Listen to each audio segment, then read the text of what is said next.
So yeah, I'm Kerri Lake. Hi, everybody. Thank you for showing up here to play.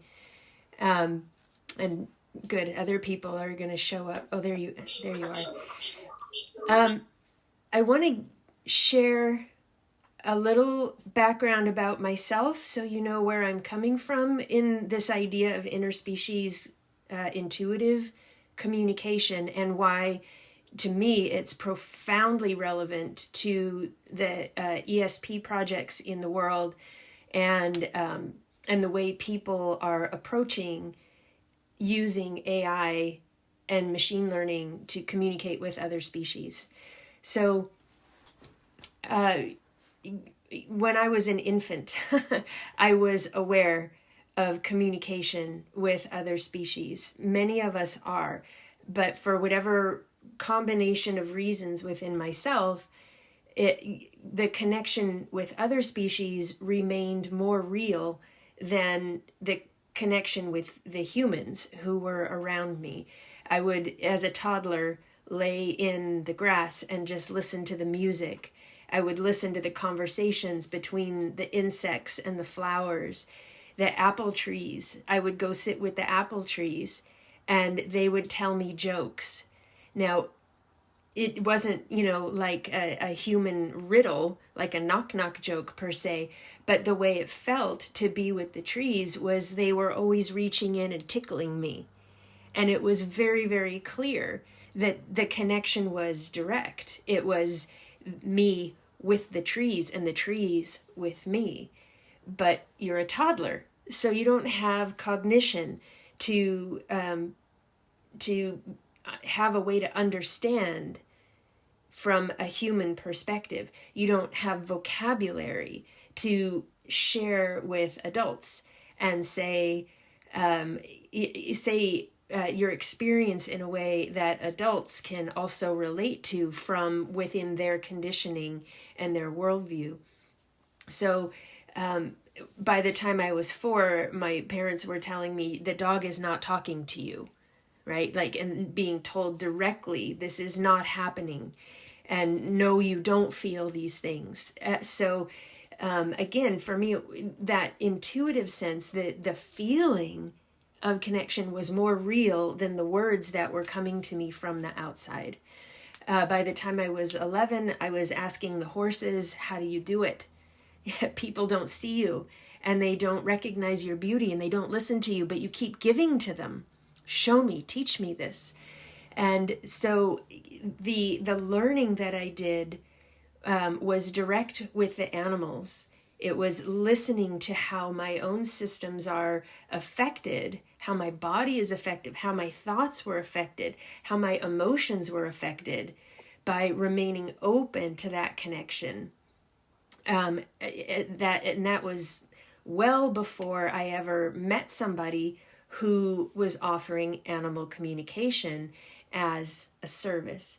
So the first time I encountered an animal communicator was Penelope Smith when I was 16 years old. And she came to do sessions with a horse that I was riding at the time. When I met her and felt her, and she had words for all of this stuff that was real and I had been feeling my whole life, but learned to shove away, and learned how to resist letting it disappear. I think a lot of people are born and have a childhood of sensitivity and connection, yet the pressures from social cognition cause us in, for whatever way we can best survive, to tuck away the subtlety of our awareness. But that doesn't mean it's gone. So when I was 16, it just brought it all back to life for me, and started teaching my cognition some vocabulary and language for how to relate to other humans from this intuitive, innate place. So fast forward 15, 16, 17 more years, I ended up reconnecting with Penelope Smith, who is considered the grandmother of animal communication as a thing now, as we know it, as most people relate to it, or most Western people, I would say, relate to it. And I spent about 18 months intimately learning with her and as her personal assistant. So I learned more vocabulary, more spiritual ways to connect, more language and capacity to relate to humans from this subtlety. But ultimately, what I learned in all of that was not about a correct way to communicate, not about a correctness of what communication is, right? There wasn't a definition that I learned. There wasn't a technique that I learned will work for everybody, although there are certain techniques that can ease the way for a large number of people. What I learned more than anything was regardless of context, regardless of species, regardless of scenario, I learned to have a relationship with the feeling of connection, the feeling in myself of knowing what my own intuitive sense feels like, because regardless of who I'm connecting with outside of me, there's a feeling that lets me know, oh yeah, this is happening. This is real. This is what communication feels like. From there, I can apply my cognition, my human cognition, to interpret, to translate into English, right? To be able to relate to other people. So the take-home message in my education from another human in intuitive communication is to trust and go beyond trust, to recognize and embrace the feeling that my own instrument provides, my body, right? And to rest in the evidence of my own experience, whether or not I'm able to explain it to another human. And this is where it's hard to make a bridge with a scientific approach, right? I was just listening, like he's probably still talking, Carl Safina he did a talk for Interspecies Internet this morning, and he was speaking to exactly this, that science, of course, is about what we can measure and evidence as defined by what can be measured. Intuitive experience can't be measured scientifically, not fully. People are getting more creative for how we can recognize and acknowledge intuitive interactions. And I think that will continue as humanity gets more creative for how we relate to intuition. We'll be able to quantify it in perhaps new and different ways. I actually have a project I've started called Redefining Intelligence that will speaks to that very directly, like looking at a way of combining quantifiable data with empirical data in order to illuminate intelligence as a function of relationship rather than a function of problem solving. And I'm happy to share that presentation if people are interested. But yeah, so Carl was just talking about how if, he doesn't find that he's ever had what he would call a telepathic connection with his dogs or with the owl who he was friends with, that his talk was focused on this morning. He doesn't find that he's had a telepathic connection, but recognizes that different species are going to relate to consciousness in different ways, and we can't necessarily say that we are the ones that know how dogs relate, how owls relate, how trees relate. And I think it's a beautiful recognition and an admission that just because humans think in terms of quantifying, and quantifying equals evidence to us, that doesn't necessarily mean we're seeing the whole picture. Now, that is the bridge, in my view, for what's so important about being in touch with our intuitive capacity. Each of us has an innate intuitive capacity to connect with other species and all of life, but it might not be quantifiable. So if we're going toward AI as a method of connection, of creating what we recognize as two-way communication, I think that's fantastic, because it's going to open the doors for millions of people to go, whoa, holy smokes, I feel like you're responding to me. And that response right there lets humans care, right? There's that adage that humans will protect what they care about. And often what we care about is something we find beauty in. And often what we find beauty in is a function of what we feel connected with, right? If I am afraid of snakes, then I might never let myself connect with them. And in that fear, I might never find the beauty in their existence, which would mean I don't care in human terms, right? That's not me personally. That's it. I love snakes. They're incredible. I had 3. I had a ball python, who I called Worf because I am a Star Trek nerd. And he and I had so much fun just hanging out. He would like slide down into my sleeve, and which was a very warm place. And there too, just like the apple trees felt like they were telling me jokes, Worf and I would hang out. And even in sharing his own presence and his own experience, we could relate side by side to this experience of, oh, this feels awesome. This is warm, right? And in that simplicity, we had a relationship of enjoying warmth together. That's intuitive communication, and it's something that I feel.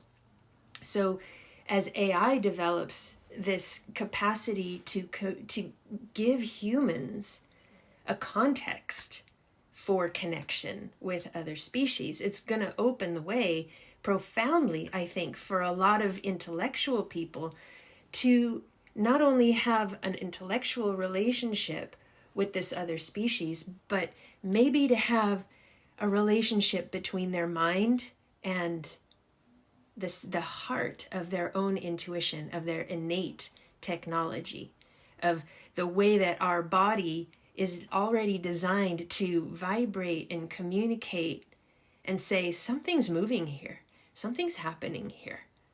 So when as humans we find a way to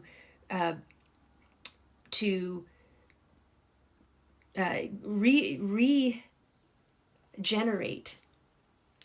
the relationship between our intellect and our intuition, we open ourselves to a depth and a breadth of communication that includes what is measurable, what is quantifiable, but provides a context that might be far more realistic than just what we have quantified. Right? So I want to just pause here for a second and see if there are any thoughts or questions from you guys, because I can talk forever about my perspective. Literally, this is what I do. This is my profession, is helping people open and regenerate that relationship. But what matters is what's relevant to you. So I just want to just unmute yourself if you have any thoughts to share at the moment, or any questions or a direction you'd like to take the conversation. I just want to give a minute and invite anybody to participate.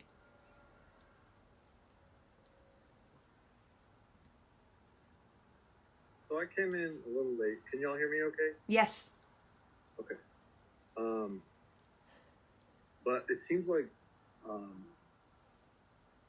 what you're touching on is like quantifying emotional content stuff, like feeling content stuff, which, as you say, like science is kind of, it's difficult to touch with statistics and So that's very interesting. I think I understand what you're saying, and I don't have anything to add. I just want to clarify. Appreciate that. Thank you, Dave. Yeah, I love that you changed your word. At first you said, you talk about emotional content, and then you said feeling content. Those are two very different things. Okay? Feeling this, and this is how I look at it. I'm not, this is coming from my lifetime of experience, literally since infancy, and studying in a really scientific way since I was 11, just driven by the environment in my family's dynamic, like having the unique sensitivity that I have in a very combustible emotional dynamic in my family. I started looking at what's the difference between emotion and feeling, because people use that interchangeably. And when you are connecting with other species, when humans do, there is a combination of experiences that constitute communication. Some of that can be emotional. To me, when I'm talking about that, like parallel emotions with music for a moment, in the fact, just in the sense that both can be described as frequencies, just for the ease of talking about it, right? So what if sadness is a frequency? What if grief is a multitude of frequencies that harmonize together to create an intense experience, right? If we look at emotional energy as a wave of a frequency in motion that we can experience, then I might say, I feel the experience of that emotion. I'm feeling the movement of sadness in a similar way that I might say, I can feel the difference between a major chord or a minor chord played on a piano, right? I can feel the difference between a hungry anger and a frustrated anger, right? On top of that, when there is a telepathic element to communication with another species, there is another feeling that comes with that.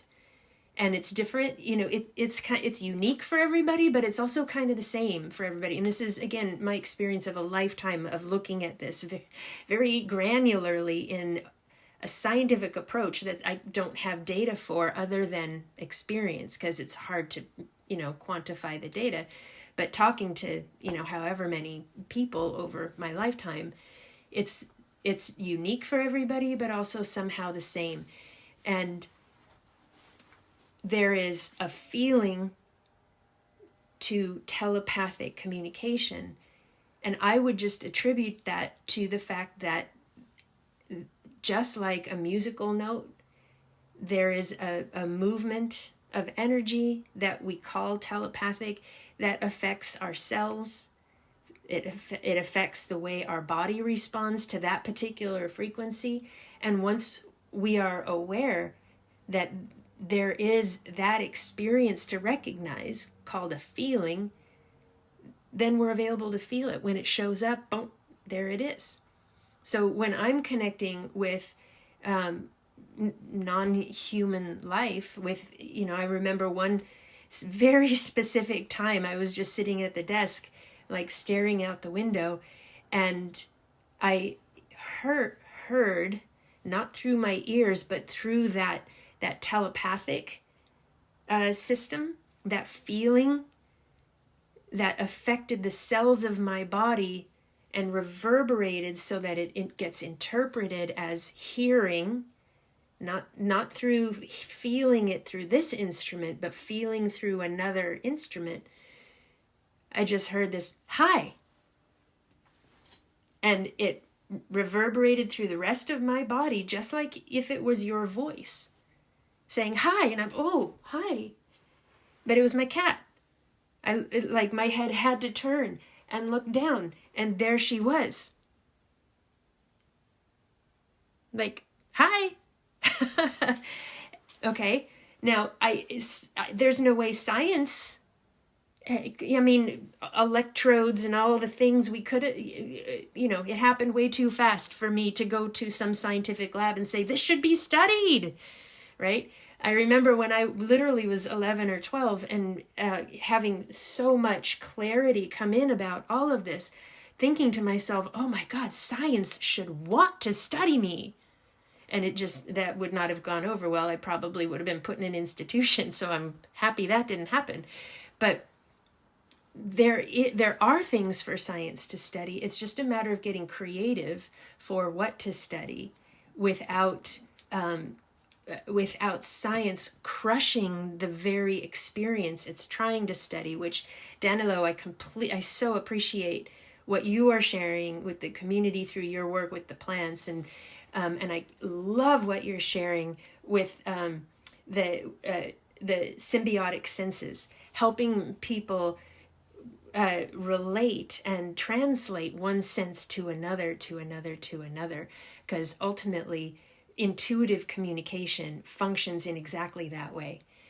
It's having an awareness of how intuitive information moves through my instrument, so that the cognition that is uniquely human, that turns things into language, recognizes where to find the data related to intuitive connection, whether it's emotional, telepathic, or beyond. Just intuitive information beyond, right? So what seems profoundly valuable to me is not to buck the system, not to, put a wrench in the machine that has become AI and the way people are using it, but instead to bring right up alongside it the awareness that, hey guys, we're all equipped with this intuitive capacity. And the only reason I know that is because every time I look in the mirror, there's a human, and it freaked me out for a long time, but it continues to be true. So if I have this technology, humans have this technology.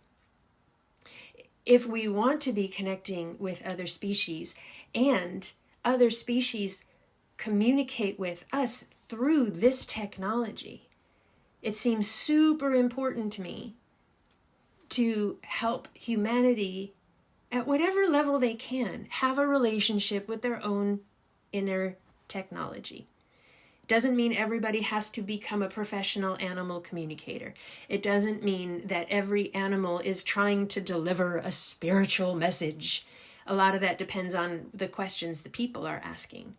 Same as science, right? Intuition functions quite a lot like science. It's just a different data set. It's a non-quantified data set. And it seems profoundly important to me, especially for the people creating data, studying data, helping the computers learn. It seems profoundly important to me that these people make an equal priority, if not just a little bit higher priority, of just having a relationship with their innate technology. Because when that is the priority, and again, this is just speaking from experience, when the innate technology and the innate knowledge is the priority, it's going to inform how I ask my next question. It's going to inform how I connect my intellectual dots. It's going to inform what I say to other humans that sparks their creativity and their curiosity. So it's not about making animals above us. It's not about anything competitive. It's about saying what else is here. It's about being expansive, but it does ask our human intellect to expand into a relationship with things that exist that I might not know yet.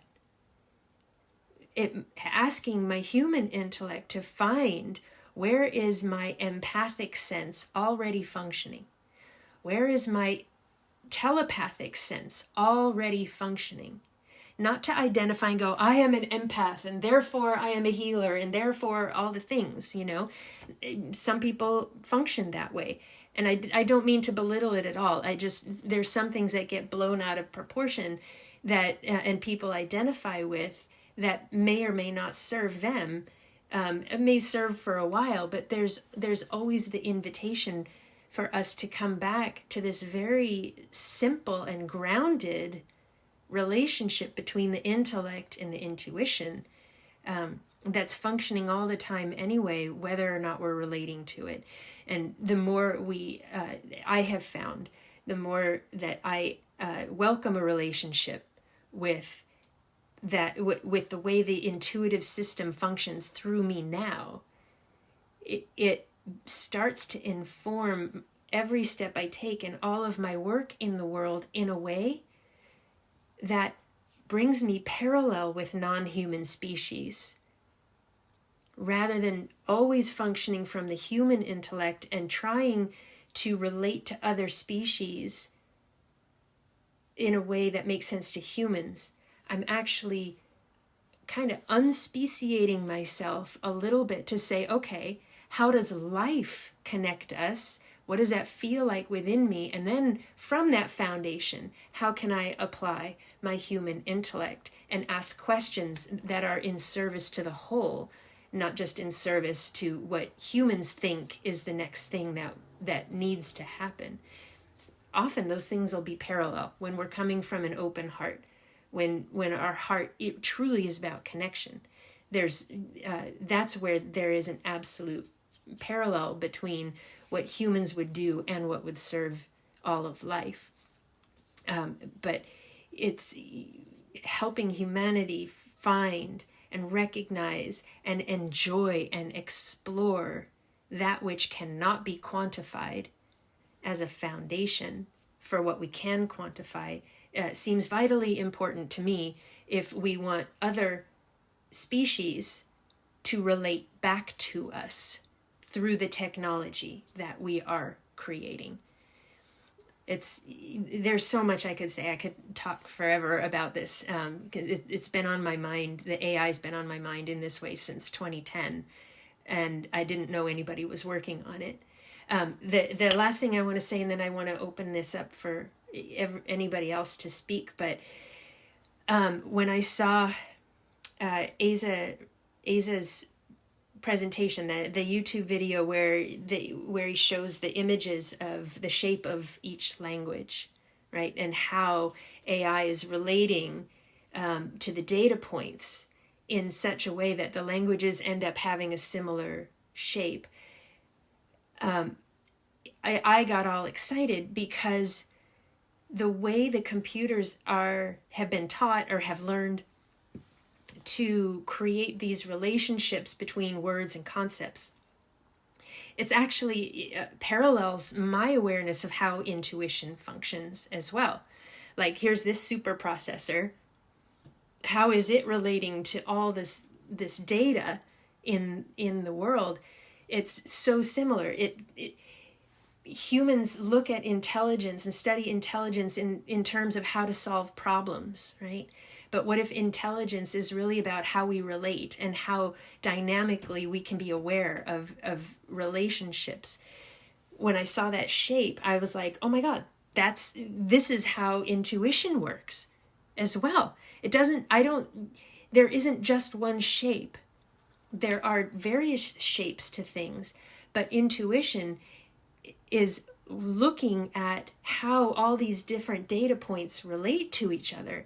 It's just that through our intuitive sense, the data we have access to goes far beyond what we have already defined.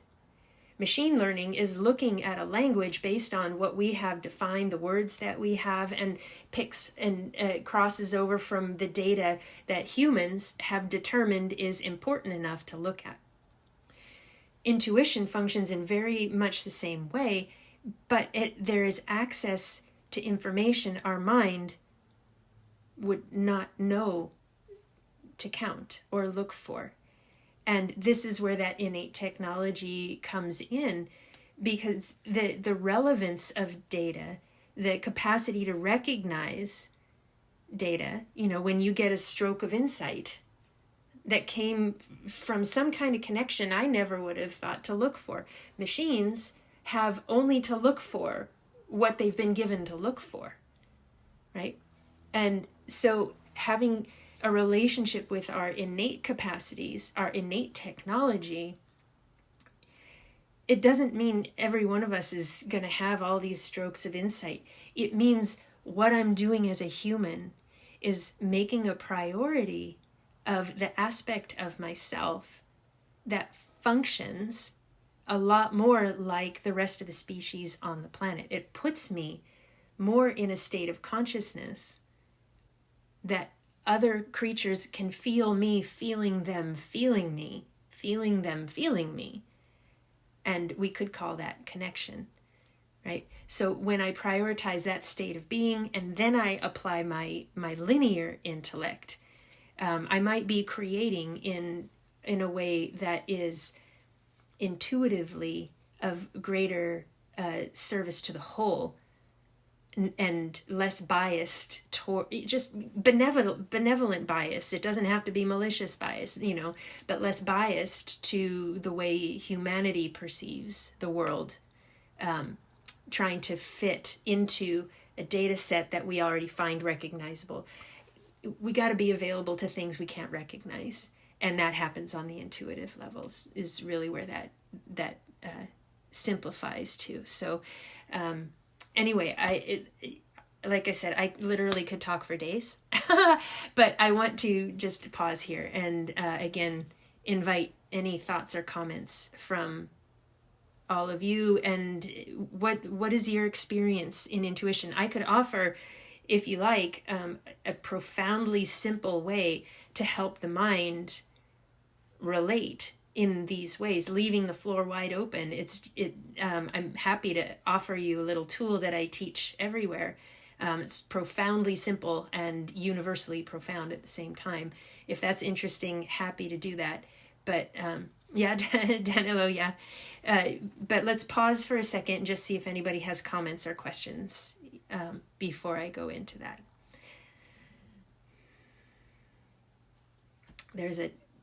Someone put something Yeah. Thank you, Kerri. Very good. I have a lot to comment on. Just trying to prioritize here. If I were to synthesize my thoughts into a question for you, that would be whether you believe that the kind of intuitive interactions you are describing, if they are a way for us to sort of, I will use this term, but I mean more by it than the general sense, but can we do politics with the beyond human through intuitive interspecies? And by politics, I mean decision making, sort of discussing things that would affect all of us in an environment, for instance. That kind of politics that I mean. Yeah. If we are to envision a world in which our sort of democratic processes are not human-centered only, but they are also incorporating other. Because to me, that's one of the exciting things about the whole AI thing is the possibility of entering dialogue, and then from there, possibly entry into this kind of politics. Mm-hmm. Would you say that the intuitive experiences you've had, do they open that ground? Thank you. That's a fantastic question. And unequivocally, yes. So earlier this year, I presented at a symposium for the University of Saskatchewan. They did a symposium for intuitive interspecies methods It was IMMRS, so acronyms. But it was all about looking at how we might start to scientifically study intuitive interactions, largely for that application, Danilo. Canada's kind of leading in this way, where the local governments are starting to welcome the input of animal communicators, of Indigenous people, to connect intuitively and ask the participation of the ecosystem, of the animals who are resident in a certain area, and include that data, right? Include that information, that approach to decision making in actual government policy. And I'll explain to you my awareness of how that works, okay? If it's an ecosystem, like if I want to ask this ecosystem on a political level, like, will this benefit your citizens if we make this choice or that choice or that choice?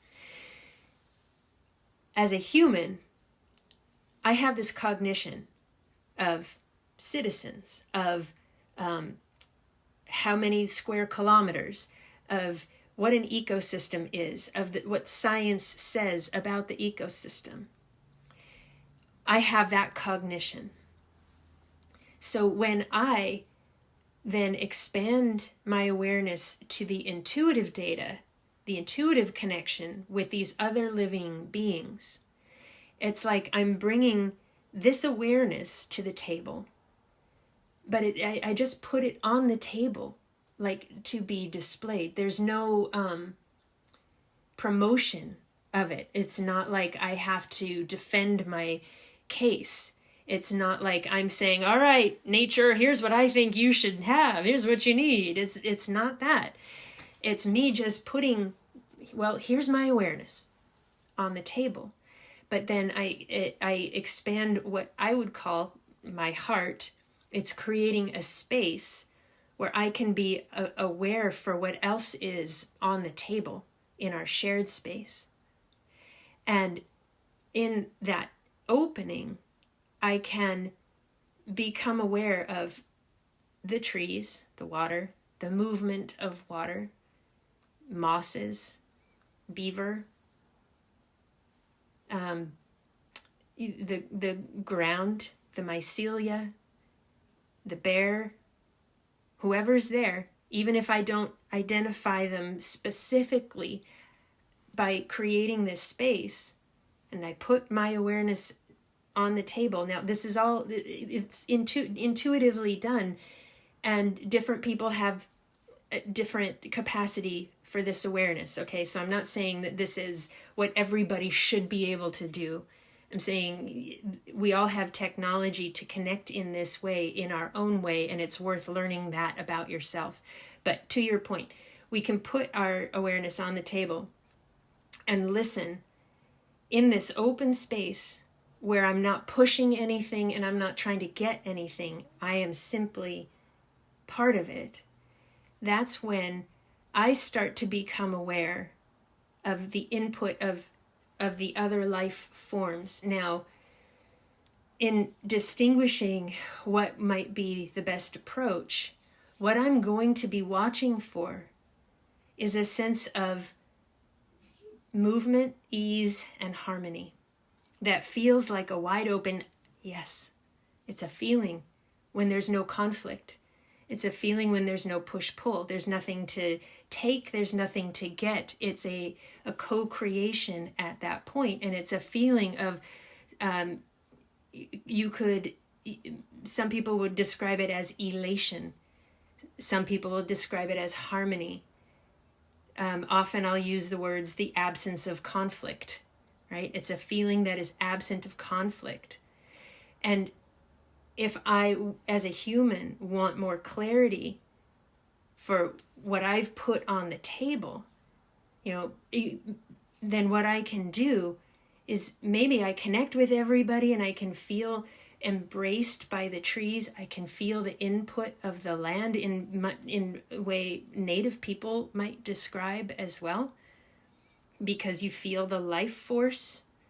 And it comes down to each of us opening our own willingness to relate in these ways. But if I have these options on the table and I want to know, for example, well, what about option A? What about option B? What if part of A and part of C? That's when I stay in the feeling place. Might include emotions, but feeling is what lets me know emotion or change or cognition or something is happening. Stay in the feeling place. And then I just consider, okay, feel, but A, B? And then how does that change the absence of conflict? How does that change the feel of it all? I'll be able to recognize if I say, well, what about A and part of B? And I'm aware of it, I might notice a ripple in that absence of conflict. And it might occur to me like, trees.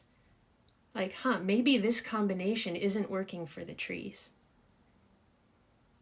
So to honor that communication, I might put my options back down on the table and just explore. It's like titration. It's very much like titration. It's just a sensory titration for how close I get to an absence of conflict that picks my body up and my body takes action, versus various stages of trying to push my agenda onto nature. It's two very different feelings.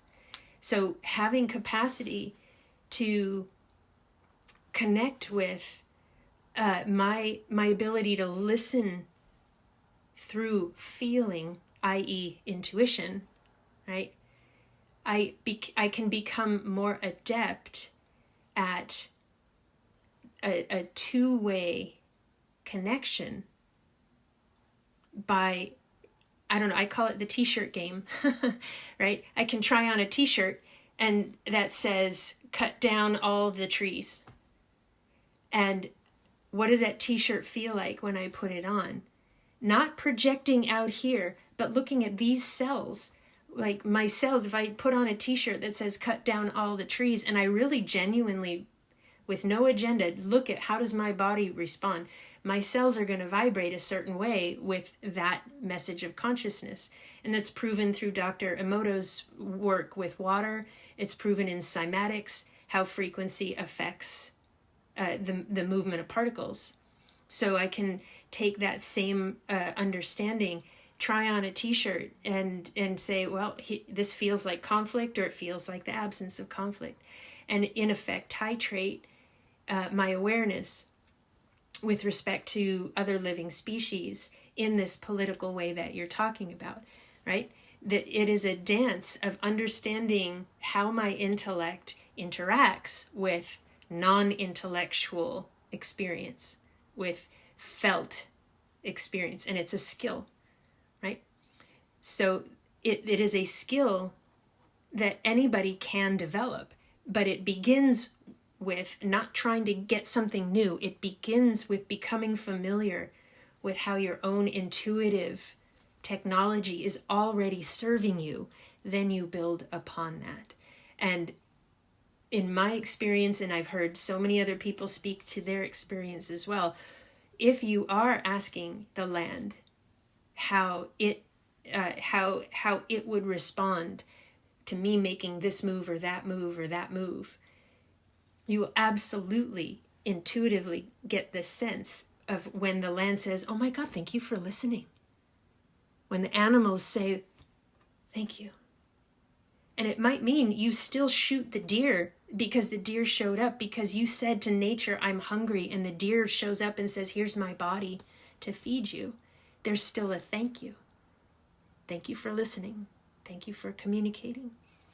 There's a group of people in Sweden, and you can find them at Friends of Milo, M-I-L-O. I think it's friendsofmilo.com, who have secured a piece of land in the human way, bought land, but they are creating an organization to do exactly this, to work with the land as a member of the board in communication.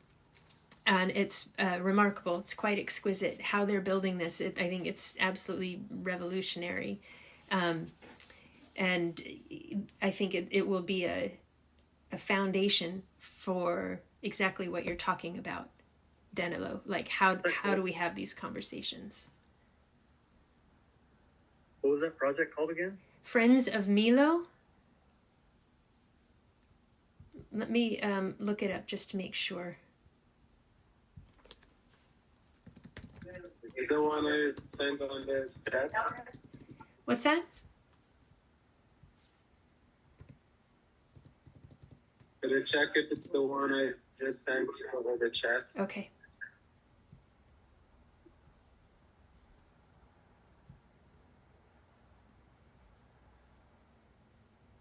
Yes. Yep, that's them. Hey guys, good morning. Good morning.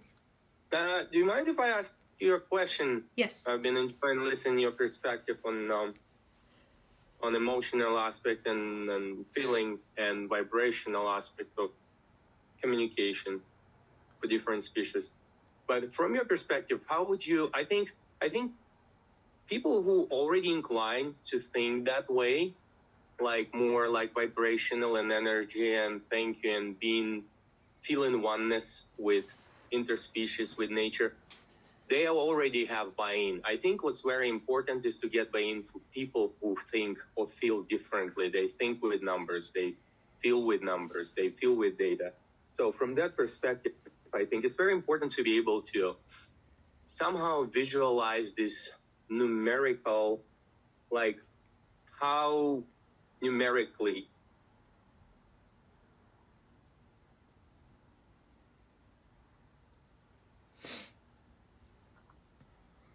I think we lost him. Oh, I hope he comes back because I love this question. Yeah. like I think it will secure more buy-in from a larger community, a scientific community of people who just don't, like, since their childhood, they just don't think, they don't operate Yes. in the emotional realm of things. So from your perspective, I think my question is like, how would you foresee in the future, or maybe how do you feel now on emotional or like feeling level, how different species communicate with sets of numbers? Like just theoretically, imagine some years from now, we're able to ask a question like, oh, how was it like this situation 100 years ago? How do you think animals communicate right now, this type of numerical and set of numerical numbers from historical perspective? I see. So how are you asking, how can we relate in this specific example? How would you ask a question of an animal to relate to 100 years ago? How do you relate the concept of 100? Right. Like, for example, just like to be even more specific, we're walking through the forest and there are trees, and then you ask like an animal, oh, how many trees was there like 10 years ago? Do you remember? It was like how do animals or other species or insects communicate that type of information? How they quantify numbers and numerical sets of numbers from the historical perspective? Oh, that's such a great question. So whatever I'm going to say is not going to be a complete answer. I'm just going to acknowledge that now, because somebody else is going to come along with a different kind of creativity for how to translate this awareness. So all I can really do is share my experience and the vision that presents. Because when you ask the question, I actually just go and ask, and then it turns into language. But right. So the first thing that I want to acknowledge in that is, when I'm asking this question, I am asking all of life to translate awareness into numbers for me. And that means I don't know if animals are going to relate to a tree as a 1, and then Mm-hmm. more than one tree as a 2 or a 3. Just like there are human cultures, like Aboriginal cultures, who don't count. If there's more than 2 or 3, it's many. And where like a human cattle rancher can look out at a field and say, oh, I have 632 cows out there, right? To another culture, that would just be many. And there's no reason, there's no point to count. Right, understood. Mm-hmm. Okay. So if I'm going to ask for a quantifiable way, a quantity relationship with the data, with intuitive data, I have to acknowledge I'm the one asking, could you please translate that into numbers for me? So when I acknowledge that, that's when I actually make myself available for their response. I have to acknowledge I'm the one asking for the translation. I'm not saying you guys translate, like, how do you translate it? I'm saying you guys please translate it for me and open myself to that gift of awareness. Okay, so then what I'm going to do is get curious. All right, 100 years ago, what was it like?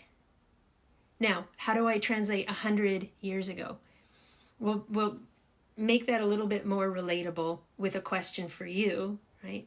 If I say, I'll be back in 10 minutes to you, like say I'm just going to go to the store and I'll be back in 10 minutes, does that feel the same or different to you than if I say I'll be back in 5 hours?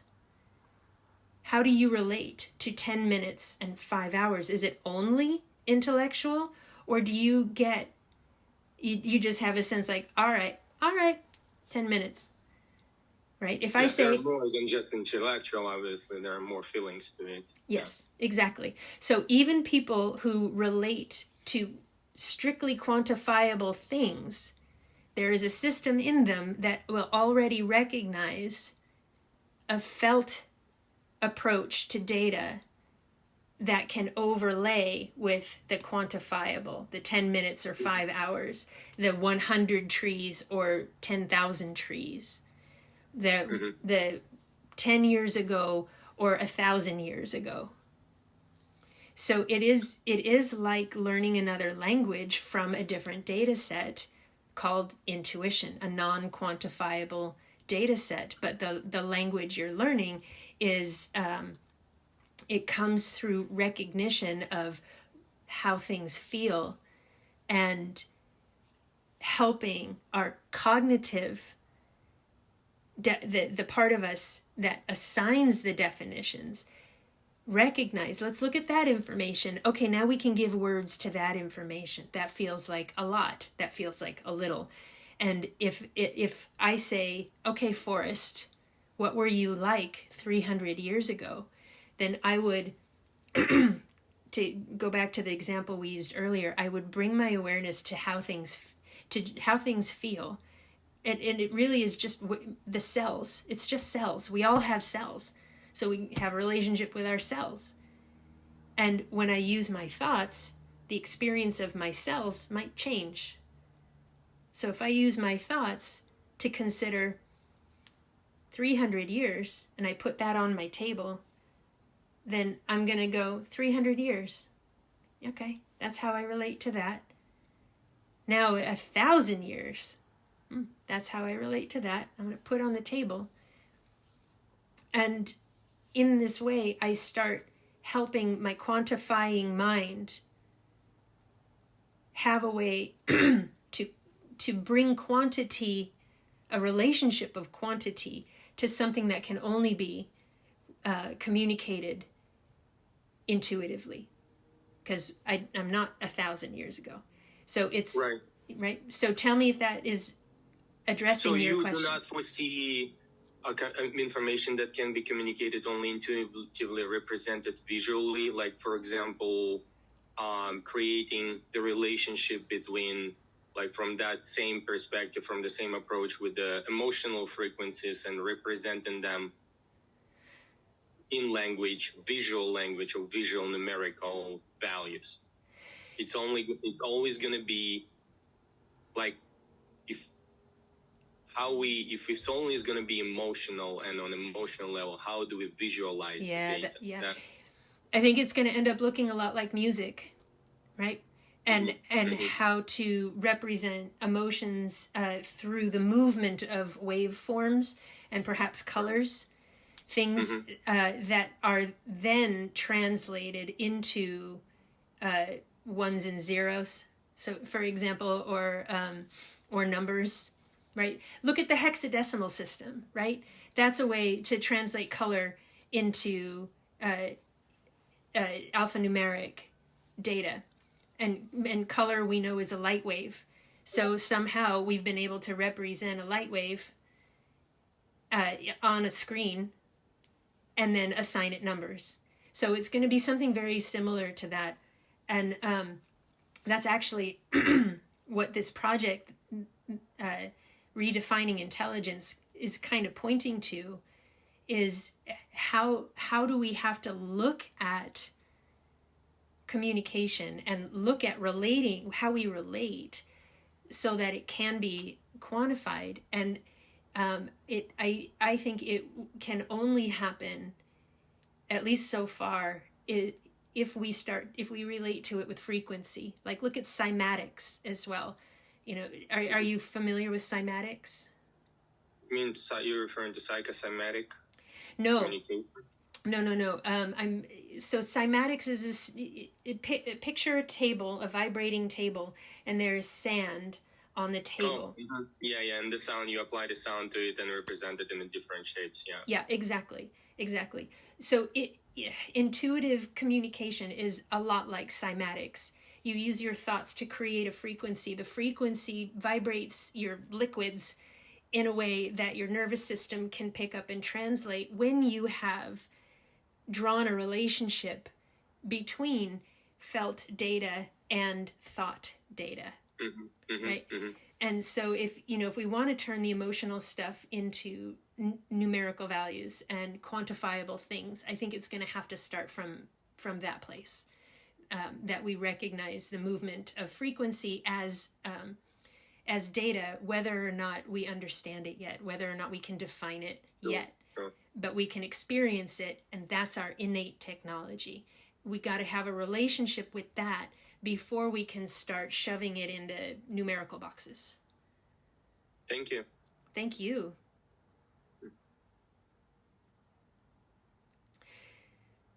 Hey, I will jump in, Kerri, especially to welcome people who are joining for the time of the community call, which has officially started. We've been having the pleasure of hearing Kerri's deep dive and intuitive interspecies communication, which is such a fascinating approach to this topic. I do want to say that I've been trying things on my own on that end. And the day before yesterday, I've been having these moments with these little lizards, geckos that stay in the house eating flies and just trying like connect with them in a non-conventional way, just opening myself up. And the day before yesterday, I had this kind of like hypnotizing kind of very short moment. Like, whoa, what's that? It felt like I was stripping a little bit, but at the same time there. So personally, I feel like I get it when you talk about this feeling. At the same time, it kind of not that it worries me, but it's something in my mind that these might be difficult for like all of us, like as a species, to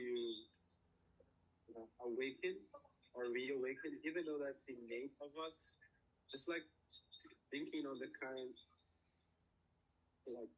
state of things and the just general disconnection, imagining that we're gonna have kind of like massive breakthrough.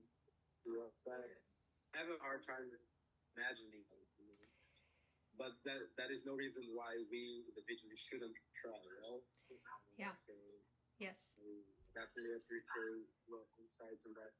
And I want to bring up something here, also in connection to Anton's question.